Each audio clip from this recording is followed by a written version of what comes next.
Alright, what's going on, you guys? Welcome to Madrid Hub again. I'm your host, Dr. JOTA, and yes, I know I've been out for a couple of days and you haven't heard from me over the last 48 hours, right? But let me tell you something.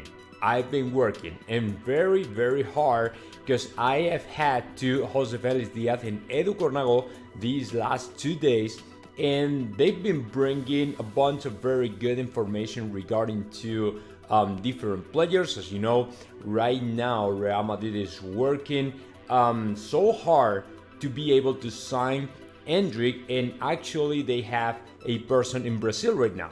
That person, it might be Juni Calafat or any other. I mean, I spoke with Jose Felix Diaz yesterday during the streaming in my Spanish channel, and he said, no, you mentioned Juni Calafat, I didn't. So, and he laughed, right? So I think that, I mean, I'm assuming it was Juni Calafat and not any other. And let me tell you something, Juni Calafat, right now, when it comes to signings, man, this guy, in my opinion, is the real boss. I mean, even Florentino Perez relies on him, and I don't know, man. I might say this guy, every time you have to wrap everything up, I mean, you have to finish a signing or whatever, Juni Calafat is the person who is there all the time. So I'm assuming that he's there right now in Brazil.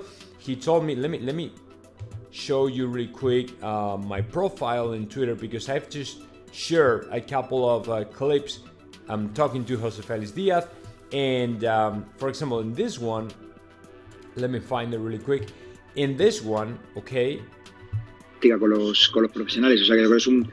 So in this clip, Jose Felix Diaz is telling me Real Madrid has a person in Brazil, and over the last months, people of, I mean, the family of Endrick or people around Endrick, I mean, whether his agent, father, or whoever it is, have been in very close contact to the Real Madrid crew, right? They've been in meetings, they've been in Madrid, right? So they've been in Madrid, I think it was last week, and now it's Juni Calafat is the Real Madrid crew who is there in Brazil trying to wrap everything up. So what he basically said is, Real Madrid is speeding up the things with Endrick just because there are other teams in Europe like PSG, FC Barcelona, or Manchester, not Manchester City, Liverpool, or some other Premier League team who also are interested in the player, right? So the initial plan of Real Madrid was not to sign Endrick right now. The initial plan was to sign Endrick later on, whether in July or next year or something like that, because as you know, right now Endrick cannot play for Real Madrid, cannot come to Europe because he is still 16, right? So the thing is, Real Madrid was not rushing at all to sign up the Endrick, but the problem is all the things have sped up just because there are other teams involved and Real Madrid doesn't want to let it go, right? So they really want to sign the player or to reach an agreement to sign him up, whether in 1 year or I mean before 2023. That is basically what Jose Felix Diaz told me yesterday. So right now we might be witnessing actually the last moments of the signing of Endrick, right? So he told me, I mean, Jose Felix Diaz confessed that the signing of the player might happen at some point between the next 10 days and before the World Cup. I mean, he doesn't think the thing is going to go beyond the World Cup. Maybe some little talks about the price of the player or something like that, but not something, I mean, not big deal. The gross of the thing, the biggest things will be talked now, okay, and will be decided now. So at some point we might hear about Endrick and the possibility for him to sign for Real Madrid, which is to me the most likely to happen, and very soon, sooner than later. So very good news as far as Endrick, okay? It's in a very advanced stage, and to me it's gonna happen at some point, and I'll let you know, okay?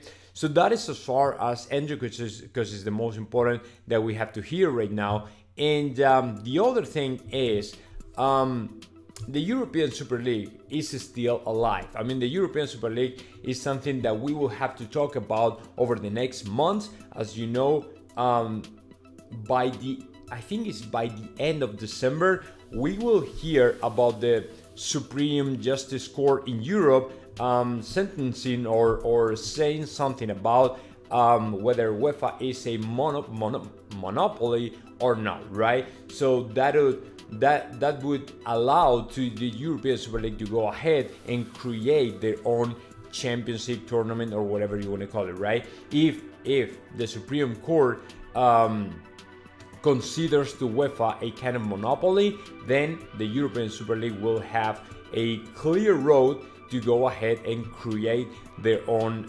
competition, tournament, whatever you want to call it. So for now, what is happening is the European Super League and the UEFA will meet each other next week. We don't have the date though, but apparently this guy you see in the picture here, the CEO Bernd Reichart of the European Super League, will meet with some representatives from UEFA next week, and they will have talks about I don't know what, but they will probably talk about how the competition can evolve, or a lot of improvements or upgrades the current competition can have, right? Maybe the champions or something like that. Well, this is just a doubt that I have because I don't really know.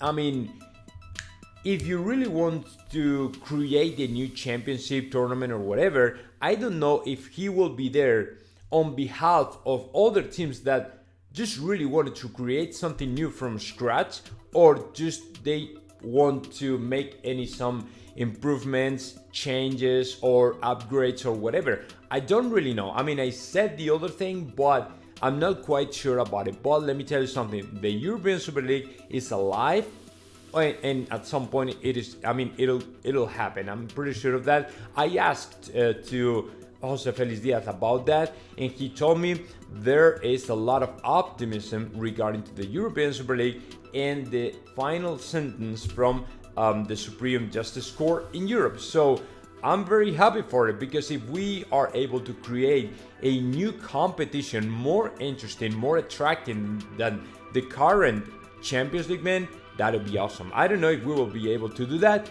but of course I'm hoping for it to happen. Okay, so and the last thing I have for y'all guys is regarding to Jude Bellingham, because, well, as you know, Liverpool has been involved in the signing, in the race for Jude Bellingham, but so far we haven't heard too much about him. Okay, let me tell you something. According to Mario Cortegana, Liverpool are going all in to sign in the Jude Bellingham the next year.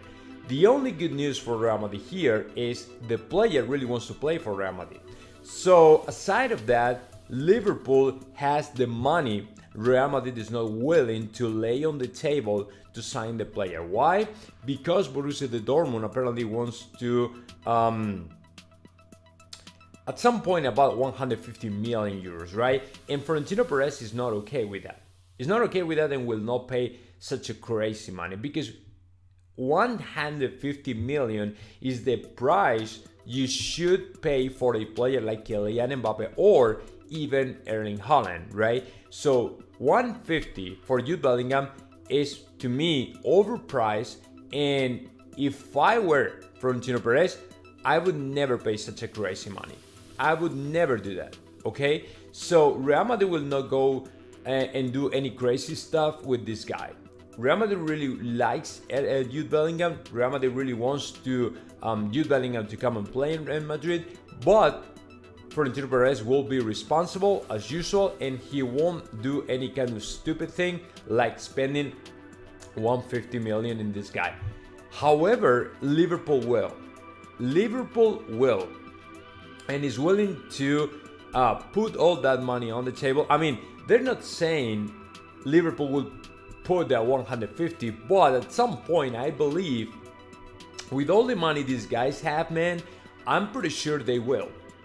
I mean, if it comes to the point where they feel Real Madrid can sign the player, if they have to put 150 for Jude Bellingham, I'd say, man, this guy will. I mean, these guys will do that, and I wouldn't be surprised if they lay on the table that crazy money because they have it.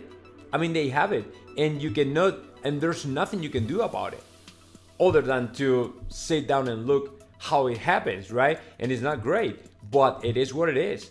It is what it is, man, and it is true, and we cannot do anything, any single thing about that. Just only wait, I mean, sit down and wait, and that's it. So, and and rely on the player, because apparently the player really wants to play for us, right?